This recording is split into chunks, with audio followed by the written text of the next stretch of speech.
Quelle est l'importance des promesses de Dieu dans notre vie? Quel est leur but? Il faudra aujourd'hui que nous nous attardons un peu plus sur ces éléments pour pouvoir comprendre pourquoi sur nos vies il y a des promesses. La première chose que vous devez savoir, c'est que les promesses ne sont pas uniquement que des mots. C'est-à-dire des phrases ou un ensemble de mots agencés ensemble qui sont libérés du ciel vis-à-vis de la terre. Non, les promesses ont un but. Et surtout, les promesses ont un caractère, ont des vertus. C'est-à-dire que lorsque une promesse est libérée, elle vient toujours avec un objectif bien précis. Et la Bible dit notamment que la parole de Dieu ne retourne pas à elle sans avoir exécuté ce pourquoi elle a été envoyée. Retenez ceci, il est écrit que la parole de Dieu ne retourne pas à elle sans avoir exécuté ce pourquoi elle a été envoyée. En fait, quand Dieu envoie une parole, une promesse sur ta vie, en fait, elle a un objectif.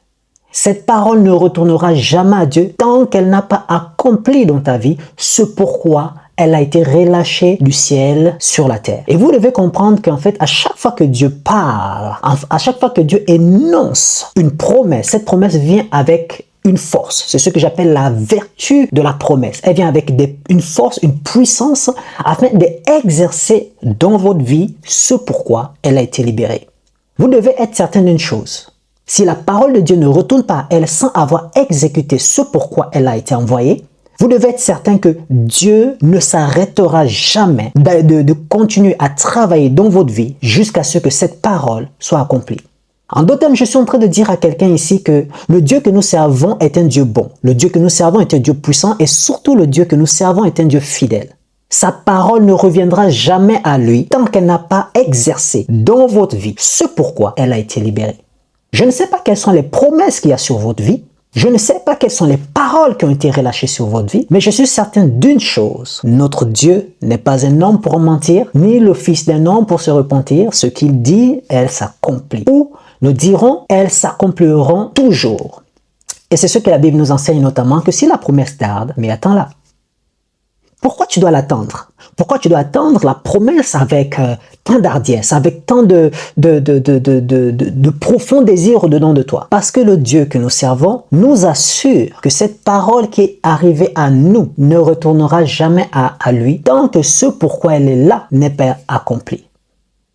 Donc, si Dieu t'a promis d'être le prochain grand bishop de cette nation ou le prochain Bill Gates de cette nation, peu importe la nature, ce sont juste des exemples. Sache une chose, il ne cessera tant que cette parole n'est pas accomplie dans ta vie.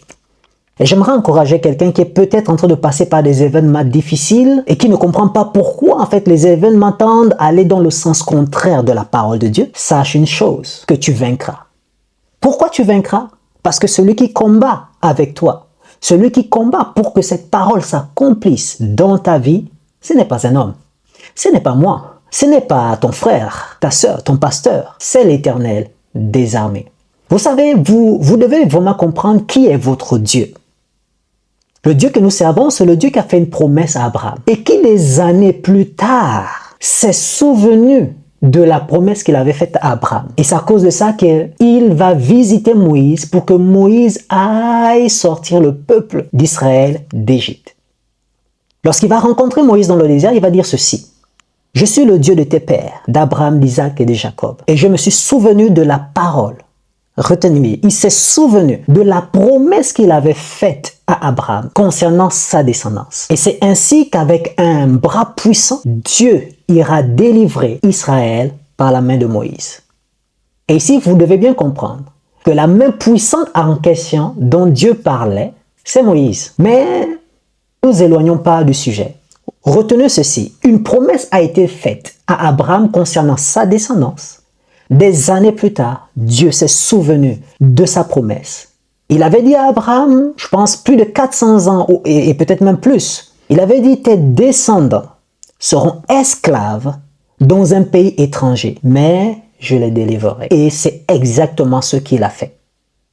Toutes les promesses que Dieu fait, il accomplit toujours. Retenez ceci, toute promesse faite de la bouche de Dieu, Dieu l'accomplit toujours. Vous devez comprendre que vous n'êtes pas le débiteur des promesses. C'est-à-dire que le fait que vous n'êtes pas celui qui a énoncé la promesse, en fait, vous n'avez pas à vous en faire. Parce que celui qui émet la promesse s'auto-engage à respecter sa promesse. C'est Dieu qui a dit lui-même de sa propre bouche qu'il sera avec nous tous les jours de notre vie et qu'il ne nous abandonnera jamais. On n'a pas forcé l'Éternel, on n'a pas forcé Jésus-Christ à nous promettre ces choses. Vous devez donc comprendre que dès lors il a émis lui-même ses paroles, il s'est engagé à respecter sa parole. Vous pouvez ne pas respecter votre contrepartie, mais Dieu respectera toujours sa part du marché, dont l'engagement qu'il a pris envers vous, de faire de vous l'homme ou la femme de ce siècle, de faire de vous la personne qui est peut-être le Moïse de sa famille ou de cette génération. Peu importe la promesse qui subsiste sur votre vie, Dieu s'est décidé de l'accomplir. Donc, vous devez vraiment comprendre qui est votre Dieu. Qui est celui qui fait la promesse? Ce n'est pas un menteur. Il est fort à parier que si un homme te promet quelque chose, il est fort probable qu'il ne va pas tenir sa promesse. Non, mais le Dieu que nous servons n'est pas comme ça. Parce qu'il a tous les moyens possibles et imaginaires pour te faire entrer dans ce qu'il a promis pour toi. Nous les hommes, nous sommes limités. Je peux vous promettre des choses que je ne peux pas tenir. Et je dirais d'une certaine manière, c'est le propre de l'homme. Il y a beaucoup de promesses que nous faisons avec un bon cœur. Cependant, bien souvent, nous manquons de moyens pour accomplir ce pourquoi nous avons délibérément ouvert notre bouche pour émettre un son. Un son que quelqu'un d'autre va percevoir et va inscrire dans sa pensée et auquel il va s'attendre un accomplissement. J'aimerais dire qu'il ne faut pas s'attendre aux hommes. La Bible dit notamment malheur à celui, en fait, qui s'attend à un homme. Pourquoi malheur? En fait, malheur à cet homme, non pas parce que ce qui a été promis est faux. Malheur, parce qu'en fait, si tu dois mettre ton cœur, ta foi en un homme, alors le pourcentage de chances qu'il n'accomplisse pas ce pourquoi il a lui-même émis un son, risque de te blesser. Risque de te heurter. Au final, le perdant dans l'affaire, c'est celui qui est heurté parce que la promesse n'a pas été réalisée. La preuve, lorsque Dieu nous fait une promesse et que cette promesse n'est pas réalisée, on se retrouve bien souvent mal au point. Pourquoi? Pour la simple raison que la promesse est une force. Retenez ceci, la promesse est une force. Mais la promesse, c'est aussi la promesse d'un lendemain meilleur. Peu importe comment la promesse, comment la parole s'articule, on est généralement rempli de joie à l'idée que la chose s'accomplisse. Pourquoi? Parce qu'elle va généralement venir solutionner ou nous apporter quelque chose de plus. De facto, la promesse, c'est quelque chose qui va venir nous certifier que demain, quelque chose de meilleur. Et ainsi, lorsque vous vous appuyez, vous mettez votre cœur sur un homme au lieu de le mettre sur Dieu, il est fort probable que vous serez dessus. Mais en Dieu, nous ne sommes jamais dessus. Tous ceux qui ont mis leur foi en Jésus-Christ, en Dieu, n'ont jamais été déçus. Mais arrêtons-nous un instant. C'est quoi la foi? La Bible nous enseigne dans le livre d'Hébreux que la foi est une ferme assurance des choses qu'on espère, mais une démonstration de celles qu'on ne voit pas. Ok, donc la foi, c'est à la fois une démonstration des choses qu'on ne voit pas, mais c'est aussi une ferme assurance. Ça, c'est la définition que nous avons de la foi et que nous connaissons. Mais j'aimerais apporter une autre définition de la foi. La foi est en fait la connexion élémentaire qui nous permet de télécharger tout ce qui est du ciel sur la terre. Donc la foi est une connexion entre le divin et sa créature. Je dirais ainsi que la foi, c'est ce qui vous relie directement au cœur de Dieu.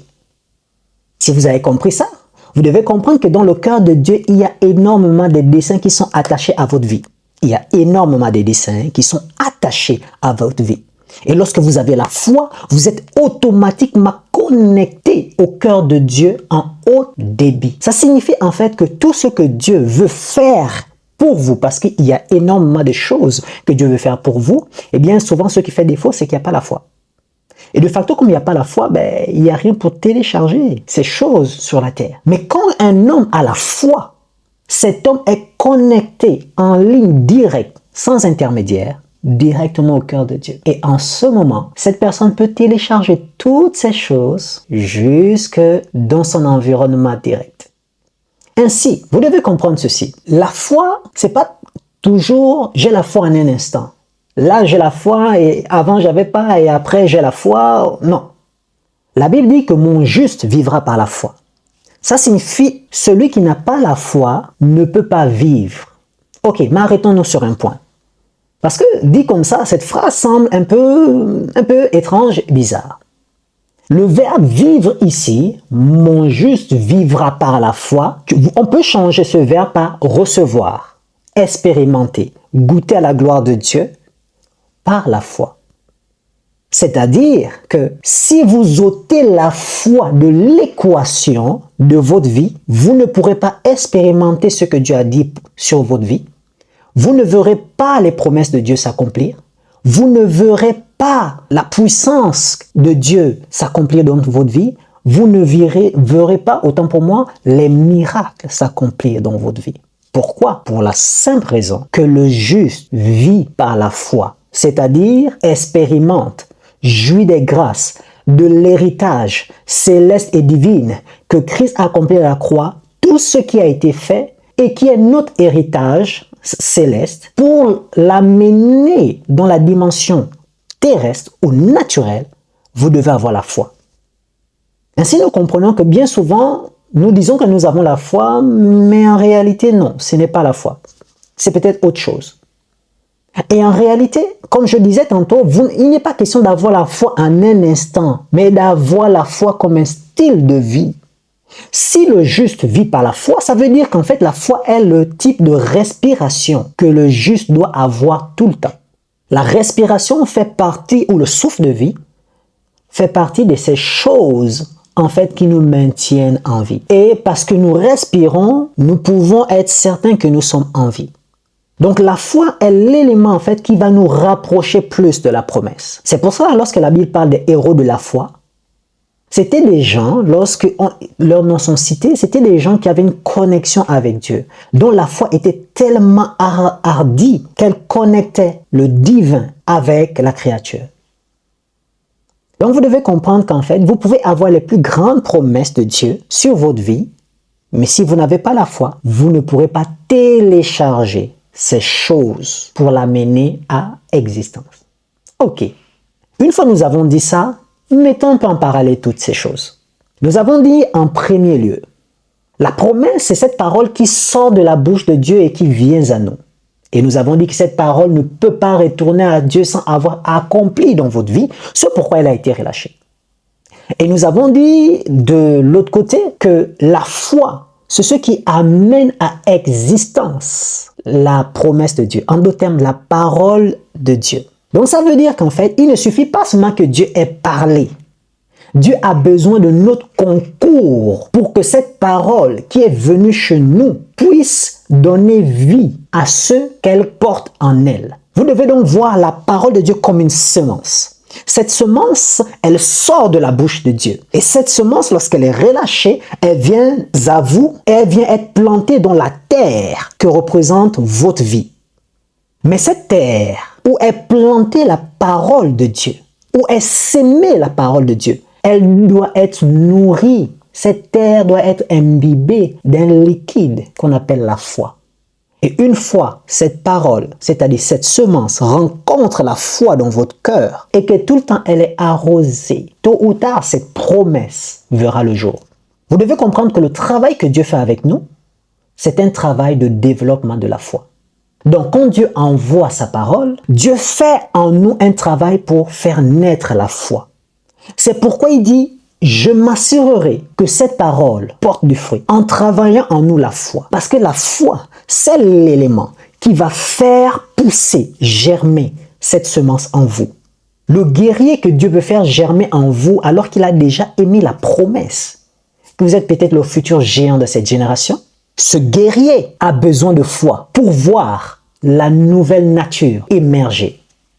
Vous savez, j'aime trop ce passage. Sûrement, vous allez m'entendre énormément de fois parler de ce passage. C'est l'histoire de Moïse.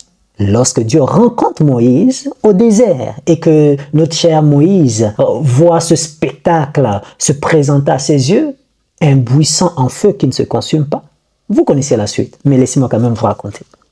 Moïse va se rapprocher de ce buisson qui était en flamme et là il va entendre la voix de Dieu. Sachez que la foi commence par entendre la parole de Dieu. Vous le savez, la foi vient de ce qu'on entend et ce qu'on entend vient de la parole de Dieu. Donc vous devez comprendre que Dieu, il a attiré Moïse pour que ce dernier soit à même d'écouter la parole qui allait faire naître en Moïse la foi. Donc vous devez comprendre que ce Moïse qui se déplace n'avait pas la foi. Dieu l'a attiré, pas parce qu'il avait la foi, mais parce qu'il l'avait vu. Il avait vu un spectacle, quelque chose qui avait attiré sa vue. Bien souvent, c'est comme ça que Dieu nous attire. Il met en mouvement des événements, des choses qui attirent notre attention et qui font en sorte que nous nous déplaçons. Mais à ce moment, nous n'avons pas la foi. Et c'est là où Dieu commence son travail de foi. Pourquoi? Parce que sur Moïse, il y avait une promesse. Et cette promesse qui était sur Moïse, elle était à cause d'Abraham. Mais Moïse n'avait pas la foi. Parce que Moïse était un homme brisé, meurtri, détruit au-dedans de lui à cause de tous les événements qui s'étaient passés quelques années auparavant. Pour ceux qui ne connaissent pas l'histoire de Moïse, Moïse, en voulant sauver son peuple par ses propres forces, est devenu un meurtrier. Il a tué un centenier en voulant protéger ses frères. Sauf qu'en fait, ces mêmes frères, ils n'ont pas été du même avis que lui. Et du coup, il a dû s'enfouir pendant 40 ans au désert. Donc, le gars qu'on appelle Moïse, quand Dieu le rencontre, il est brisé, meurtri, détruit dedans de lui.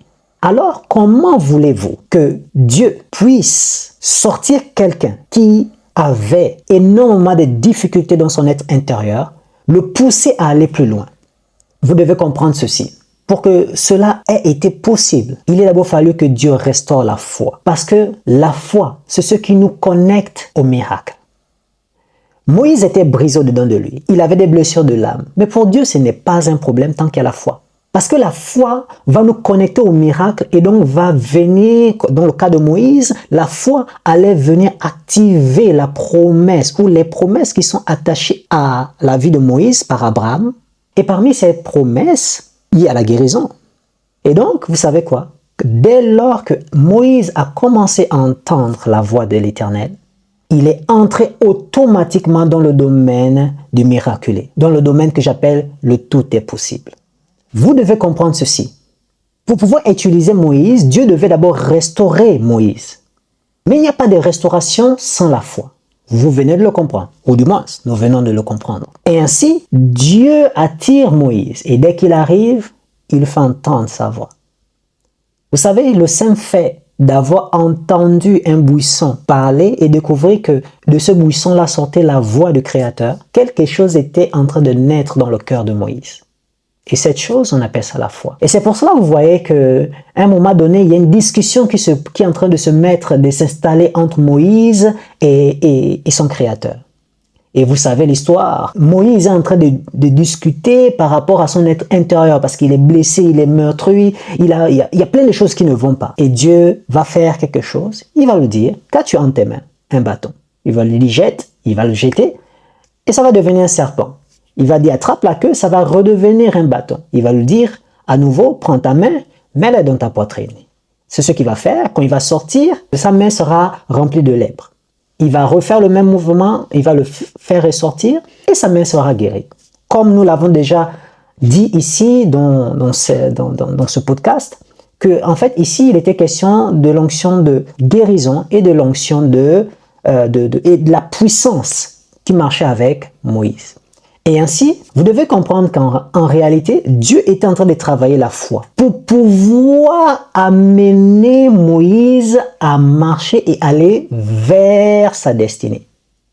Vous savez, je crois véritablement que dans cette génération, il y a beaucoup de gens qui sont comme Moïse, qui sont tellement brisés à cause des événements, peut-être à cause de leur passé, à cause de leur enfance. Ils sont détruits au-dedans d'eux. Et aujourd'hui, ils ne peuvent pas pleinement marcher et aller vers la destinée qui est la leur.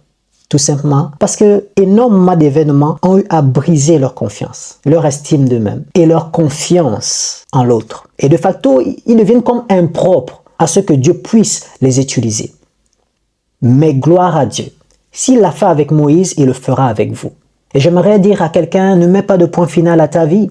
Ce n'est qu'une virgule. Et cette virgule, Dieu va se glorifier.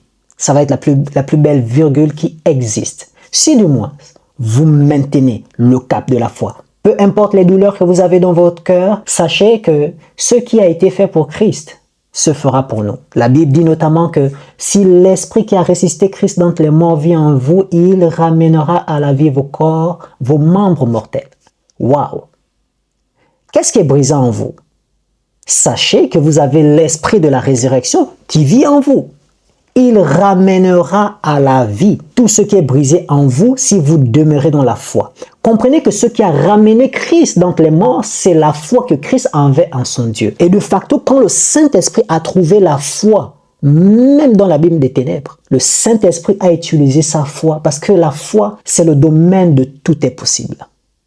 Ainsi, la foi en Jésus-Christ a été utilisée par le Saint-Esprit pour le ramener d'entre les morts. Si vous avez la foi en guérison, vous allez voir votre caractère changer. Vous allez voir les choses qui sont en vous, qui peut-être vous causent du tort, totalement transformées. Des maladies qui sont peut-être là et qui persistent depuis des années vont disparaître. La foi te connecte où tout est possible de Dieu. Une fois que vous avez la foi, ce qui est mort en vous va reprendre vie. Et quand Dieu a amené à faire renaître la foi dans le cœur de Moïse, vous savez ce qui s'est passé? Le Moïse brisé a été restauré sans même que le concerné ne sache qu'il a été restauré.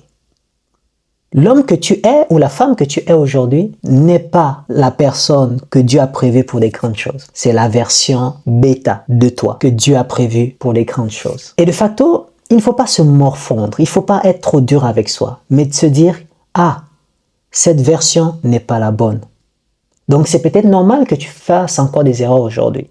Vous savez quoi? Quand Moïse a été transformé entre la version présente et la version qu'on a connue juste après, même lui-même le concerné ne s'est pas rendu compte qu'il a été transformé. Ainsi, celui qui avait été réellement appelé à de grandes choses, c'était pas le Moïse que Dieu avait rencontré dans le désert. Ce Moïse-là, en lui résidait la version bêta de ce Moïse. Donc j'aimerais dire à quelqu'un que aujourd'hui peut-être tu vois ta vie avec des ratures. Il y a tellement de ratures, tellement il y a des choses mauvaises que tu as eu à commettre ou qui te sont arrivées. Sache qu'en fait, l'homme que Dieu cherche et Dieu appelle, c'est pas cette version de toi. C'est la version bêta que Dieu veut faire sortir. C'est pour ça lorsque Dieu rencontre Moïse et que Moïse se plaint sur tous ses défauts, mais Dieu n'est pas dur avec lui. Pourquoi? Parce que ce n'est pas cette version que Dieu a envoyée sur la terre. La vraie version était enfouie dans les blessures, dans plein de choses compliquées. Mais lorsque ce Moïse va naître, ou que, on va dire ainsi, lorsque le Moïse version A va enfanter le Moïse version bêta, on va voir un homme exceptionnel naître. Et c'est ce que je vous souhaite.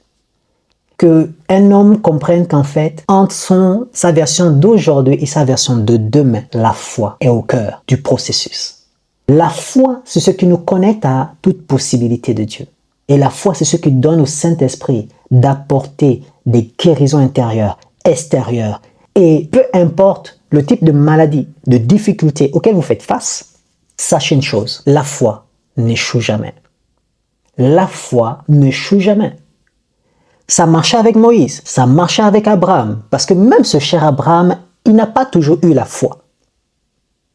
Mais gloire à Dieu, dès lors qu'il a eu la foi, le miracle s'est produit, il a eu Isaac. Mais avant, il n'avait pas la foi. Mais le plus important ne c'est pas se dire, aujourd'hui, je n'ai pas la foi, mais c'est de dire, je vais travailler pour avoir la foi. Parce qu'en fait, quand la foi vient, la foi efface le passé. Aujourd'hui, l'histoire ne reconnaît pas Moïse comme étant l'assassin. Aujourd'hui, l'histoire reconnaît Moïse comme ce grand leader que l'humanité a connu. C'est comme ça qu'on reconnaît Moïse. Un homme de foi, un homme qui voyait Dieu face à face. Un homme qui était tellement proche de Dieu qu'en fait son visage était resplendissant de gloire, au point où il était obligé de mettre un voile sur son visage pour permettre aux gens d'oser le regarder. Si on vous aurait dit, avant que Dieu ne rencontre Moïse, que cet homme allait devenir une grande personnalité mondiale, l'un des plus grands leaders qui existent, Bon, les amis, on ne se cachera pas, hein. Mais moi, j'aurais pas cru. Pourquoi? Parce que lorsqu'on voit tout le désastre dans la vie de Moïse, quelqu'un qui était destiné à la grandeur et qui s'est retrouvé avec les moutons, brisé, meurtri, détruit, je suis désolé, j'aurais pas misé sur lui. Mais la foi fait des miracles. C'est le message que j'aimerais vous laisser. La foi fait des miracles. La foi fait des miracles. Et ce qui vous sépare de votre promesse, c'est juste la foi. Parce que la foi est cette connexion qui te relie au cœur de Dieu et qui va permettre donc à tout ce qui est dans le cœur de Dieu de migrer jusqu'à toi. Comprenez une chose, ce n'est pas un ange qui t'a donné cette parole. Ce n'est pas un prophète, un pasteur, un frère qui a émis cette parole. Si c'est un homme, si c'est un ange, ça veut dire que c'est l'ange qui doit se débrouiller à accomplir cette parole. Non, non, non, non, non, non. Ce n'est pas un homme. Ce n'est pas un ange. Cette parole est sortie de la bouche de Dieu dans son fort intérieur. Et il a libéré cette parole te concernant. Et lorsqu'il a libéré cette parole te concernant, il n'a pas demandé si un ange était d'accord. De facto, pour accomplir cette parole, il n'y a que lui qui doit être dans l'équation. Donc, si la foi te connecte au cœur de Dieu, ce qu'il y a dans son cœur viendra jusqu'à toi. Et c'est ça la foi. Maintenant, vous devez comprendre quelque chose. La promesse a des objectifs. La promesse est envoyée pour nous montrer le chemin, pour nous montrer la direction, là où Dieu veut nous amener. Donc, en fait, la promesse ou les promesses tracent des sillons. Et en même temps, les promesses sont des garde-fous sur notre chemin. Vous voyez, lorsque vous allez en montagne, bien souvent, il y a des garde-fous, des barrières tout au long des chemins pour empêcher aux automobilistes de se retrouver dans le ravin. Et en fait, ces garde-fous-là, en fait, tracent un sillon, un chemin, plus qu'elles s'accordent au mouvement de la route. C'est ça la promesse. C'est-à-dire que lorsque parfois les événements sont difficiles et que vous avez l'impression d'avoir perdu votre chemin, sachez que la promesse est là pour vous rappeler, vous êtes dans le chemin. Pour vous rappeler que le chemin, c'est par ici. Même si vous êtes perdu, la promesse devient comme une boussole pour vous montrer le chemin. C'est la première chose que vous devrez retenir. La deuxième chose que vous devez retenir par rapport à la promesse, c'est qu'elle est là pour vous garder droit et vous maintenir, peu importe la pression ou les pressions qui existent autour de vous, pour que vous ne reculiez pas. Mais vous devez avoir cette mentalité en tant que chrétien ou en tant que croyant. En Christ, c'est soit on avance, soit on avance. Vous devez désactiver de votre vie l'option « j'abandonne », l'option « je recule ». Ceux qui vous attendent de l'autre côté, si vous reculez et vous voulez retourner dans le monde, ils seront ravis parce qu'ils ont déjà des haches, des machettes, et ils sont prêts à découdre avec vous. Donc vous avez fini de leur envoyer le feu, leur envoyer le sang de Jésus, vous avez fini de briser, de détruire, de ruiner, et du coup vous dites, vous voulez retourner. Ils vont pas vous faire des bisous en vous accueillant bras ouverts, mais avec des haches. Parce qu'à cause de vous, leur plan a été détruit. Non, mais blague à part. L'option abandonner ou l'option je recule pour retourner dans le monde, vous devez désactiver cette option dans votre vie. En tant que chrétien, ce n'est pas possible. En tant que chrétien, il n'y a que deux options. C'est j'avance ou j'avance. Et la deuxième option, c'est soit je gagne ou je gagne. Il n'y a pas d'autre option. Vous devez donc comprendre qu'en fait, en Christ, c'est ça. Les seules options qui nous sont offertes. Avancer ou avancer, être victorieux ou être victorieux, gagner ou gagner. Ça signifie que si vous avez perdu une bataille, vous n'avez pas perdu. Vous apprenez de votre échec pour gagner la guerre. Et vous savez quoi? La guerre, nous l'avons déjà gagnée. Nous l'avons gagnée en Jésus-Christ lorsqu'il est mort à la croix. Et ça, le diable le sait. Mais est-ce que toi, tu le sais? Est-ce que tu sais que quand la Bible dit que nous sommes plus que victorieux en celui qui nous a aimés, est-ce que tu es certain que dans ton cœur, cette vérité est établie? Parce que la vérité, c'est que nous avons déjà gagné la guerre. Là, le diable, parce que tu ignores, ou nous ignorons, parfois notre positionnement, il s'amuse à nous mater, à nous donner quelques coups. Mais la réalité, c'est que nous sommes déjà vainqueurs. Donc la promesse sert à ça aussi. Elle vient à nous maintenir, à nous garder focus face à la parole de Dieu, face aux choses que Dieu veut faire avec nous. Donc vous devez comprendre que La parole que Dieu libère vis-à-vis de nous contient en elle tout ce que Dieu veut faire avec nous. Bien souvent, elle est condensée. Dieu peut par exemple dire, je ferai de toi le héros de ta famille. Il ne t'a pas dit comment faire. Il a condensé tout ce qu'il va faire avec toi dans cette phrase. Maintenant, à chaque fois que tu vas manifester la foi, il va te montrer un pan de cette vérité se manifester. Et c'est ça la promesse. Et véritablement, aujourd'hui, le plus grand combat du chrétien, c'est d'avoir la foi. La foi, elle vous connecte au domaine qu'on appelle tout est possible. La foi te connecte au miracle. Donc, peut-être que ta vie tarde à devenir ce qu'elle est censée devenir parce qu'il manque la foi.